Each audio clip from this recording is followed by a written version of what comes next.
Ce week-end auront lieu les championnats de France à Aix, en Savoie. 7 de nos athlètes auront à cœur de défendre nos couleurs loin de nos terres. L'Entente des Mauges n'avait pas envoyé une délégation aussi importante depuis 10 ans. Cela valait bien une revue d'effectifs. Et comment ne pas commencer par notre chef de file Freddy? À lui seul, c'est 10 participations au championnat de France de cross. Excusez-moi du peu. Habitué au grand rendez-vous, il ira à Aix sans pression et avant tout pour se faire plaisir.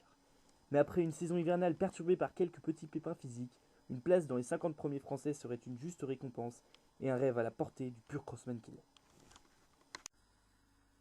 Et justement, puisque l'on parle de spécialiste du cross, ami Mojoie Mojette, il va falloir s'habituer à une nouvelle tête. Cécile Jarousseau, 1m30, 22 kg, mais surtout un talent et une hargne qui lui permettent de rivaliser avec les meilleures cadettes de l'interrégion. 4ème à Beaupro, et pour trouver une si jolie perf, il faut remonter à une certaine Nancy Frouin en 2006. Ce périple en Savoie sera d'abord l'occasion de se confronter au haut niveau. Et le niveau, il y en a qui l'ont, enfin presque. L'Entente des Mauges avait pourtant perdu l'habitude d'envoyer une équipe à des championnats de France. Mais voilà, nos juniors filles sont arrivées.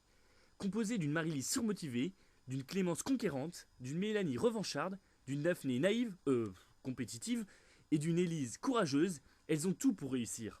En s'appuyant sur un groupe homogène et non pas des individualités, elles ont tout pour nous faire rêver, mais elles auront d'abord pour mission de se faire plaisir et par conséquent de nous faire plaisir. Allez, monsieur et mesdemoiselles, bonne chance et profitez-en bien. Vous savez que derrière vous, vous pouvez compter sur tout un club. Et on aura tout de même une petite pensée pour le grand absent de ces championnats de France.